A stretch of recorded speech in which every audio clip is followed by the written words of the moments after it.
Muchísimas gracias, Francis. Y ahora vamos directo al set principal porque comienza la entrevista con el primer tema de esta noche a las 8:45. Adelante. Gracias, José. Buenas noches. Bienvenidos al segmento de entrevistas y debates de las 8:45. Hoy, miércoles, junto a Carmina Valdizán, a quien le doy la bienvenida. Carmina. Buenas noches, Mariano. ¿Qué tal? ¿Cómo le va? Pues bien, emocionados con las entrevistas que nos tocan esta noche. Sí, ¿y por qué? ¿Son buenas? Muy buenas. Bueno, pues no los vamos a dejar esperar con esa inquietud. La primera entrevista vamos a tenerla con una invitada muy especial, una invitada internacional. Se trata de Sarah Winter.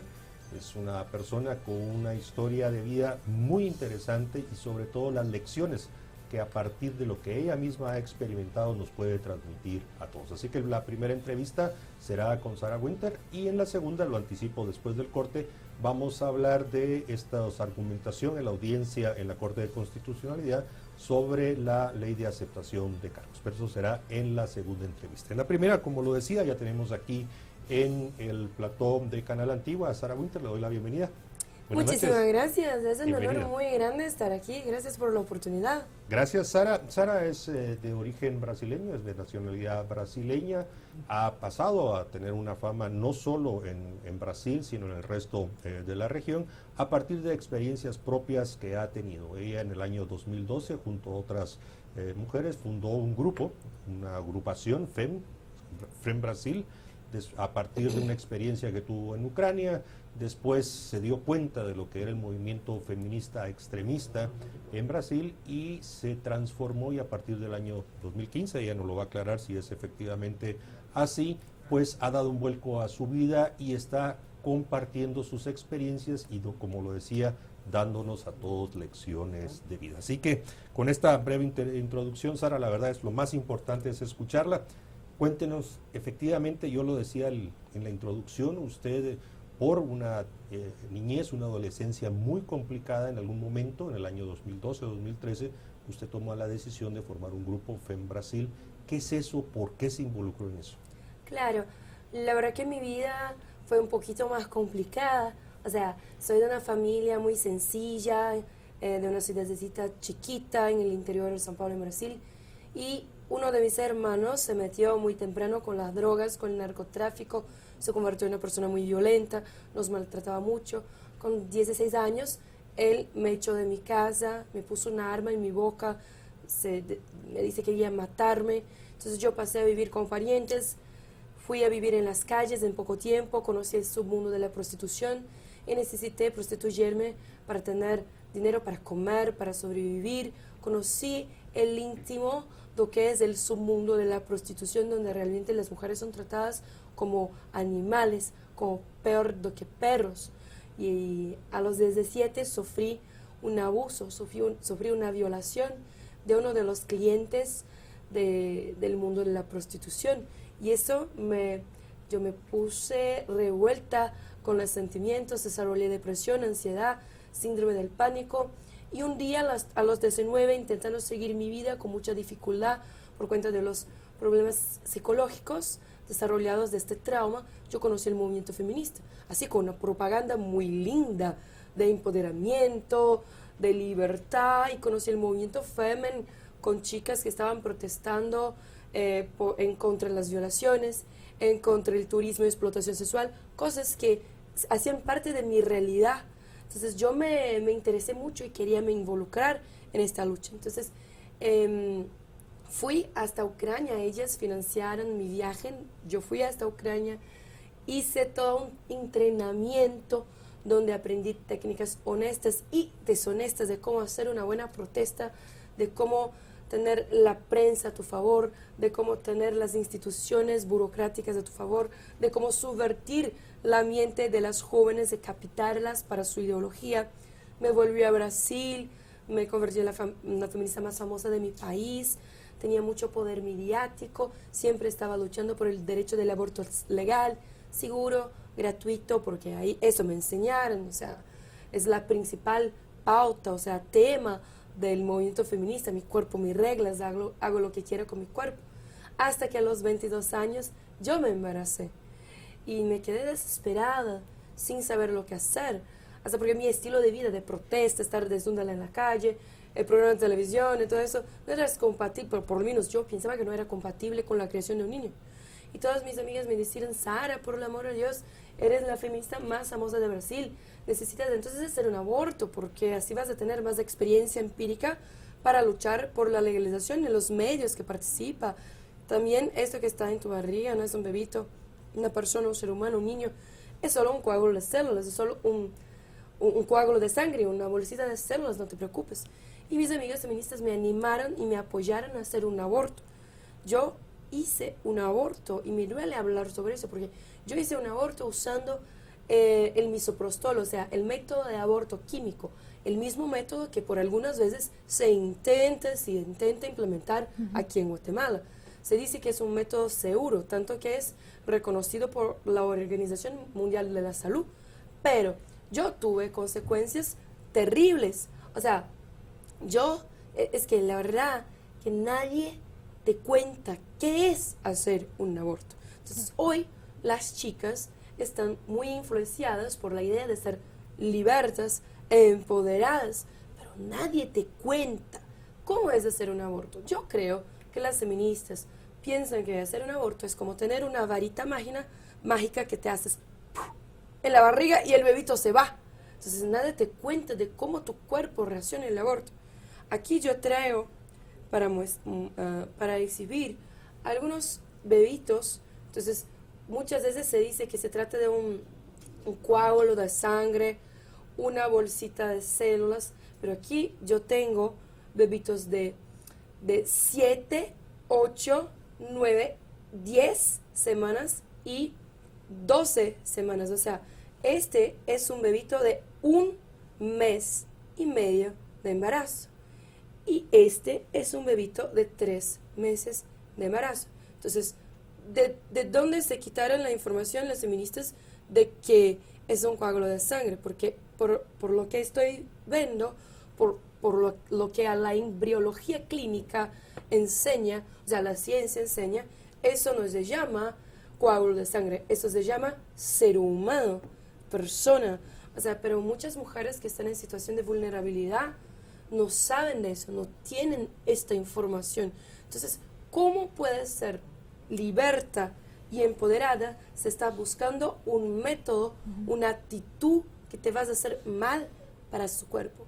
Yo tuve que pasar por horas y horas y horas interminables de trabajo de parto, porque el aborto que quieren legalizar en Guatemala, el aborto químico, es hecho con la droga que se llama misoprostol, que es rica en un compuesto químico, una hormona llamada prostaglandina que está presente en la primera fase del parto. O sea, la fase que se duele, la fase donde aquí, por ejemplo, podemos poner que esto es un útero, o sea, tiene la forma de V.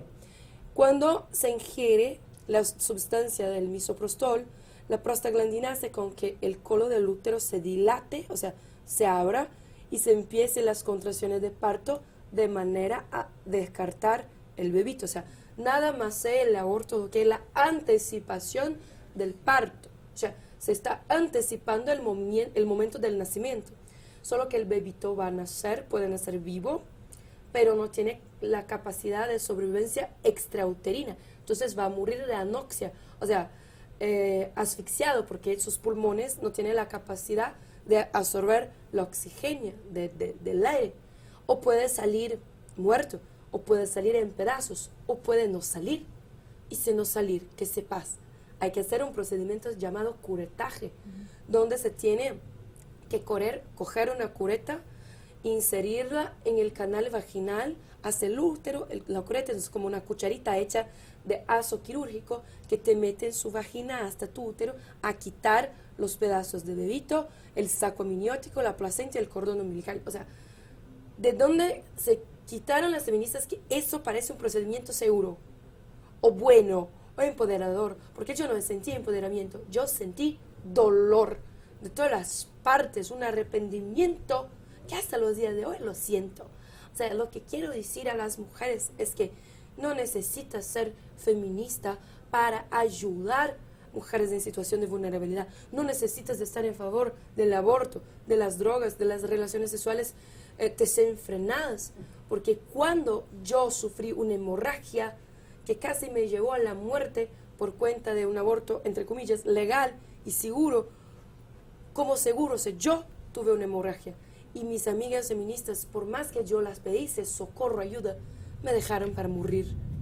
Entonces, después de esta experiencia de casi morir y ser dejada por mis amigas feministas para me convertir en estadística de muerte por aborto, yo entendí que esto no era una cosa buena y que para involucrarme y luchar en contra de la violencia de la mujer, yo no necesito ser feminista, yo no necesito adherir o estar bajo una ideología. Yo puedo respetar mis convicciones, mis principios, los enseñamientos que mi familia me regaló.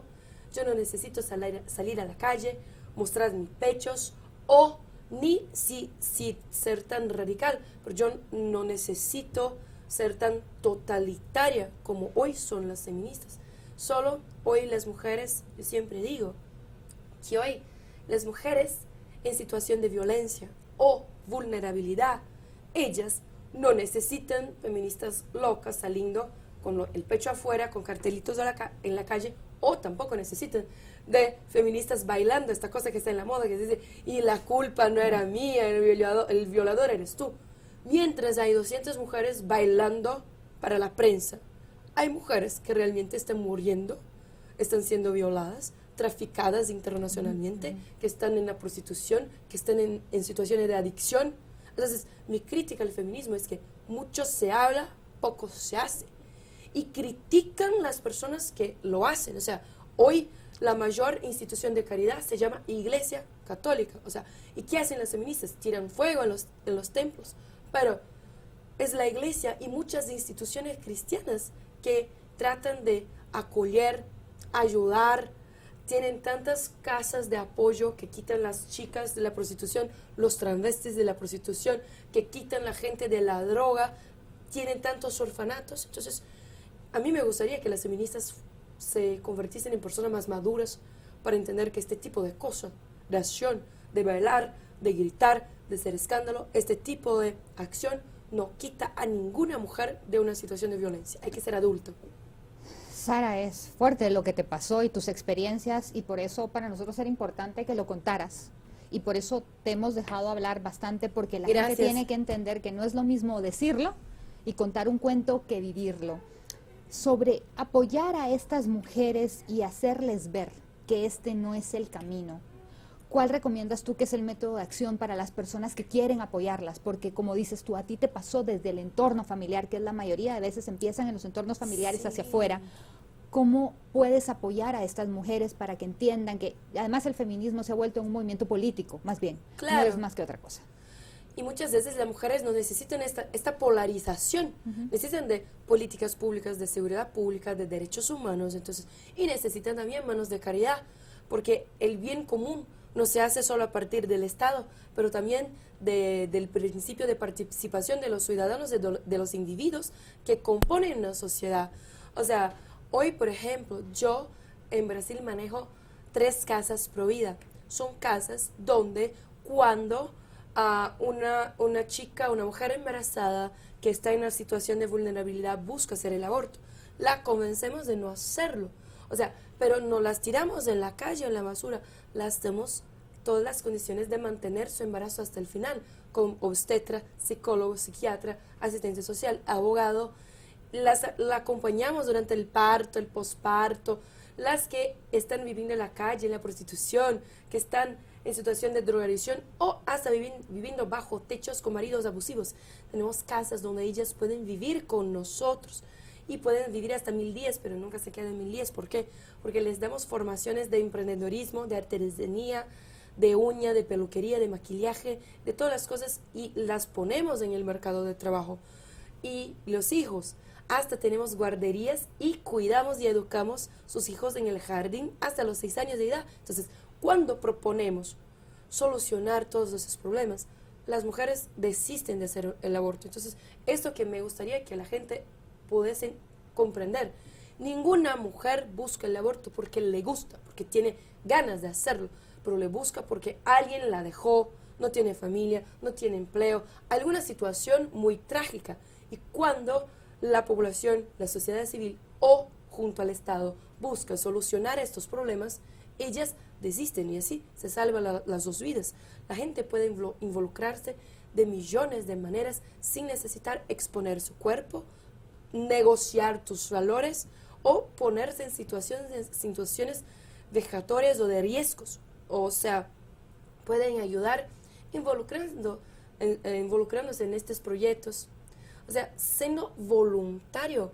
O sea, hay tantos médicos, psicólogos, abogados, enfermeras que podrían ser voluntarios de instituciones donde se ayudan mujeres en situaciones de violencia, incluso feministas.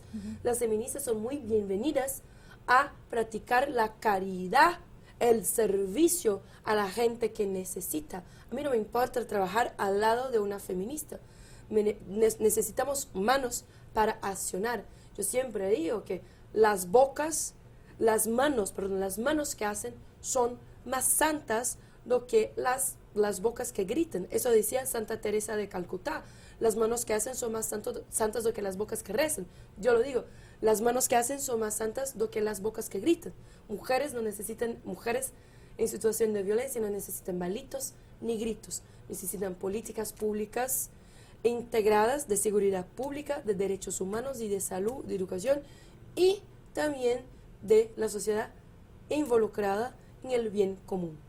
Sara, ya Carmina lo anticipó, hay que reconocer en Guatemala el movimiento feminista no tiene mucho tiempo en cuanto a la forma en que actualmente feministas ha habido desde hace muchísimos decenios de años, muy famosas incluso, eso hay que reconocerlo, pero recién en los últimos años se han convertido en este tipo de grupos muy vociferantes que hacen protesta y todo lo que usted ha mencionado. Pero hay algo que las caracteriza y eso quisiera que nos explicara. Es eso denominado ideología de género. ¿De qué se trata? Porque estamos empezando a identificar libros de texto, cursos, formación que van en esa dirección y que alteran y rompen totalmente las costumbres y tradiciones de nosotros los guatemaltecos. Claro, perfectamente. Entonces la ideología de género podemos definir como un conjunto de ideas anticientíficas de base totalitaria que tiene como objetivo separar, desarrollar la sexualidad humana de su naturaleza y explicarla solo por la cultura.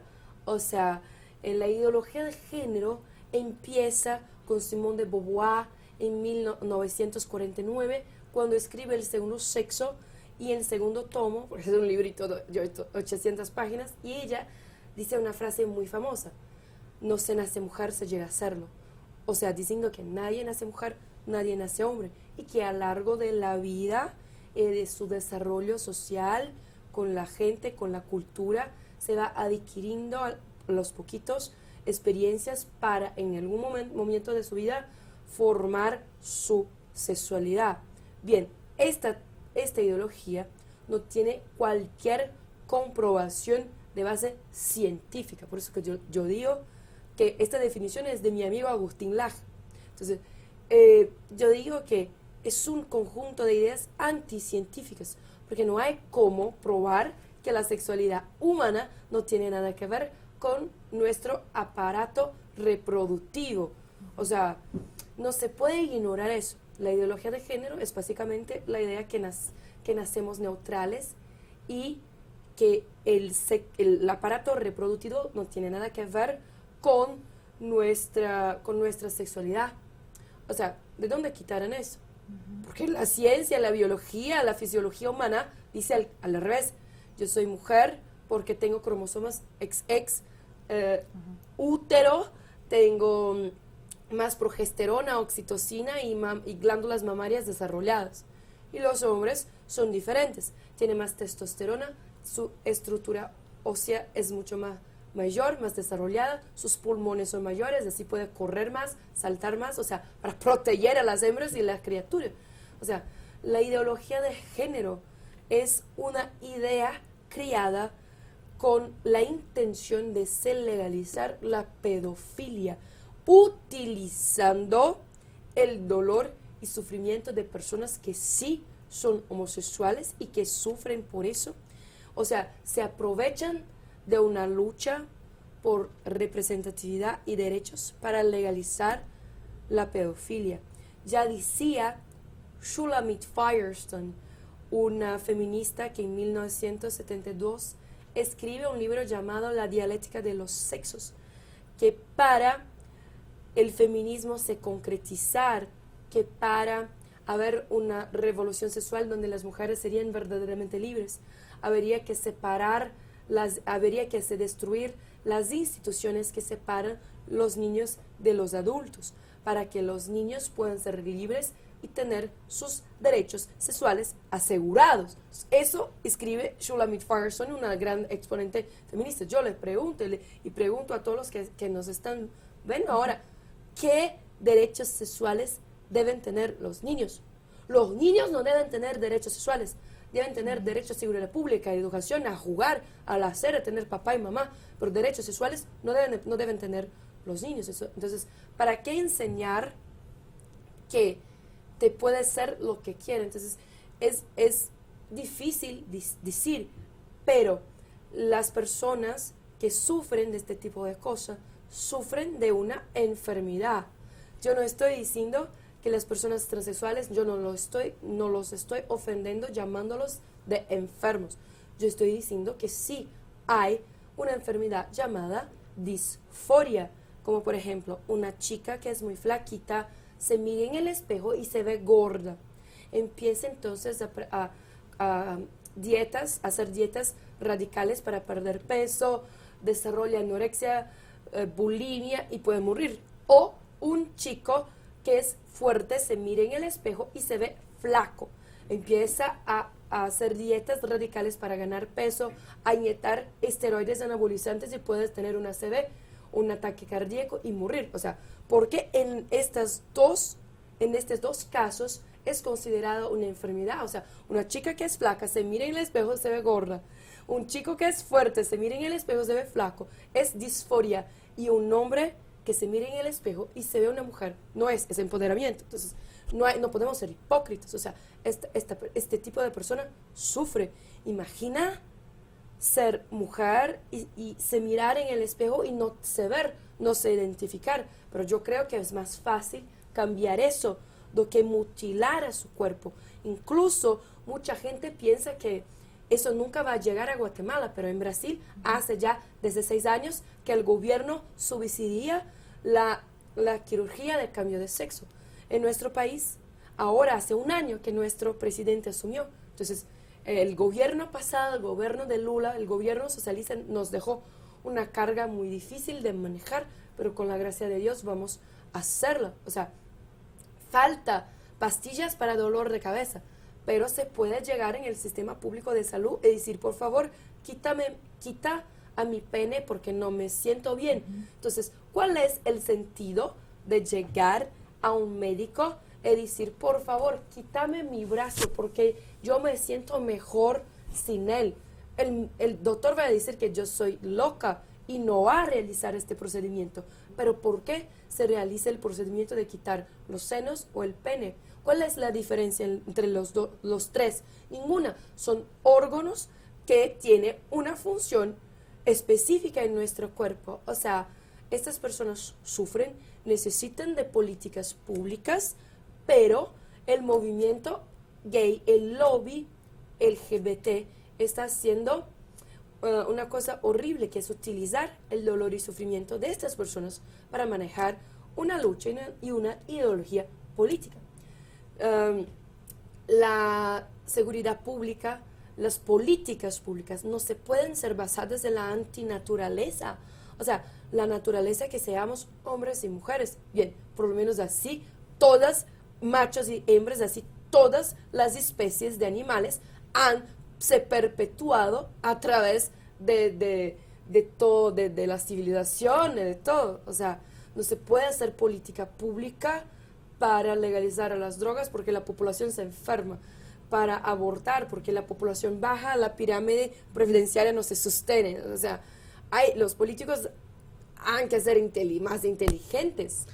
Están acostumbrados a ser políticamente correctos, pero bueno. Sara, ¿qué opinas de la educación sexual para niños en las escuelas? Es un tema del cual se está hablando mucho. Los padres quieren por lo menos en Guatemala, que es una sociedad conservadora, pro familia, pro vida, por una gran mayoría, y lo vimos el año pasado en una marcha grandísima que hubo, es el sentimiento general de la mayoría de la sociedad, no desea que se dé este tipo de educación a los niños, sobre todo desde tan temprana edad como se quiere incluir en los pensums. Claro, este es un disparate y muchas veces se piensa que esto no va a llegar a Guatemala, pero hace como 12 años en Brasil había lo que nuestro presidente llama de kit gay. O sea, en las escuelas se distribuía cartelitos diciendo que está todo bien y que se puede ser homosexual. O sea, a niños de 5 y 6 años de edad. Eso ya se hacía en Brasil. Ahora el presidente lo quitó todo eso. Pero se generó una cosa mala en la sociedad. O sea, se generó un montón de feministas y todo eso, de tempranita edad. O sea, yo estoy re en contra la educación sexual completamente. Porque, ¿qué es educación sexual? El cerne de la palabra, educación de enseñar. Sexual, sexo. O sea, enseñar a cómo hacer sexo. La diferencia es que es con la excusa de que hay que hacer, pero hay que hacer de una manera segura, o sea, con pastillas y condones. Pero es una información muy falaciosa, porque ¿de qué estamos seguros de qué utilizando condones y pastillas? Porque con pastillas se puede embarazar de cualquier manera. Yo cuando me embaracé de la primera vez tomaba pastillas, hacía ya como 10 años tomando pastillas y me embaracé. Y un montón de mujeres se embarazan tomando pastillas. Pero hay los condones. Sí, hay los condones, pero no hay ningún método contraceptivo que es 100% efectivo. Hay siempre 0,01% de se embarazar a alguien o se quedar embarazada. El único método 100% efectivo se llama castidad. O sea, no se va a hacer el hecho, entonces no se va a embarazar. Pero hay siempre la posibilidad. Entonces, cuando... Además, las enfermedades no solo son por la mucosa de la región sexual, pero también por la saliva se transmite un montón de enfermedades sexualmente transmisibles, por el sudor de la piel, por cualquier contacto en la mucosa, hasta con el ojo. O sea, ¿de qué protege la píldora de los condones? De nada. O sea, yo no creo en la educación sexual. Ahora en Brasil estamos implementando un proyecto que se llama Todo tiene su tiempo, para a frenar el embarazo durante la adolescencia, porque ya entendemos que políticas de educación sexual diciendo haga sexo, solo que haga con condones de pastilla, eso no funciona. Entonces es un intento de promover la castidad como un valor. No estamos diciendo está prohibido de hacer sexo, estamos diciendo sea inteligente y planee. O sea, ¿quieres ser empoderado? Dale. Entonces, para ser empoderado tiene que planificar tu vida, o sea, todo a su tiempo. Todo a su tiempo. Sara, nos estamos acercando lamentablemente a los últimos minutos de la entrevista. Yo quisiera regresar a un punto. ¿En qué momento específicamente, más allá de ese evento traumático que usted nos comentó, del aborto que realizó, usted se da cuenta de la farsa de esta ideología totalitaria de género y abandona y empieza una cruzada para denunciar todo lo que usted hoy nos está comentando? Yo no fue como una gota de agua, yo fui apercibiendo de poquito a poquito y fuese generando y se generando, pero principalmente cuando se empezó la cuestión de los baños mixtos, porque a mí mismo, aún todavía siendo feminista, yo no entendía por qué mis compañeras estaban apoyando eso, porque yo como mujer quiero mira, yo nunca pensé en mi vida que tendría que luchar por el derecho de hacer mi pipí en paz. O sea, es un disparate luchar por el derecho de hacer pipí quieta, sin tener miedo de ser violada o tener mi privacidad desrespetada. O sea, el problema del baño es que, pero la persona que es transexual se siente constreñida pero lo siento, no es mi problema. O sea, ellos son una minoría. Es duro decir eso, pero es la esencia de la democracia. La democracia se hace para la mayoría, es la voluntad de la mayoría en detrimento de la minoría. O sea, eso es la democracia. Guatemala, Brasil, son repúblicas democráticas. O sea, con tripartición de poder y todo eso. Entonces, aquí las políticas públicas deben ser priorizadas para la mayoría. Y la mayoría rechaza este tipo de cosas. ¿Por qué rechaza? Porque no siente seguridad. O sea, yo lo sé que estas personas sufren, pero antes las políticas públicas tienen que dar seguridad a las mujeres y las niñas a utilizar en paz el baño. O sea, hay un montón de noticias de Europa, de Estados Unidos, de Chile, de Brasil, de hombres que adentran baños que no son transexuales, pero se aprovechan de estos temas para violar niñas, para sacar fotos de videos de su intimidad. O sea, no se puede el gobierno obligar a los ciudadanos a ser partícipes de una enfermedad psiquiátrica. O sea, no podemos aceptar eso. Debemos ayudar a estas personas, aconsejarlas, hacer políticas públicas para ellas, pero primero la mayoría, después vemos el resto. O sea, así pienso yo. Entonces, yo no entendía por qué mis compañeras estaban en contra, estaban a favor de los baños mixtos, porque a mí no me gustaría esto.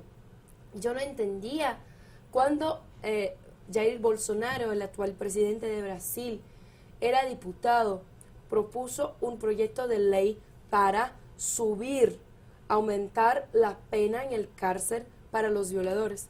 Todas las feministas de Brasil se pusieron en contra. Todo el movimiento gay se puso en contra. Y yo no entendía por qué. Y venían con la excusa de que había que respetar los derechos humanos. Entonces, él propuso otro proyecto, que a los pedófilos, después que cumplan su pena y van a ser puestos de nuevo en la calle, después de cumplir su pena, solo podrían salir a la calle con la condición de ser químicamente castrados, o sea, tomar medicamentos para les quitar el deseo sexual. Eso se hace en muchos estados de Estados Unidos. Y las feministas se pusieron en contra. Entonces, yo no podía entender por qué las feministas estaban luchando a favor de los violadores y no de las mujeres. Y ahí me di cuenta que sin violaciones, sin violadores, no hay para qué existir la propaganda feminista. Entonces son dos cosas que están conectadas, porque yo he leído más de 60 libros feministas, de entre Simone de Beauvoir, Kate Millett, Monique Wittig, Hodge Edwards, Valerie Solanas, Catherine McKinnon. Yo nunca leí ninguna línea sobre ayudar a las mujeres, pero sino sobre destruir a las familias, sobre que los hombres son todos violadores de impotencia, que hay que destruir Dios, todas esas cosas. Entonces, si hoy hay un montón de chicas feministas es porque se meten en el Google o porque alguien las influencia, una cantante, una actriz, una periodista, y no estudian al fondo qué es el movimiento.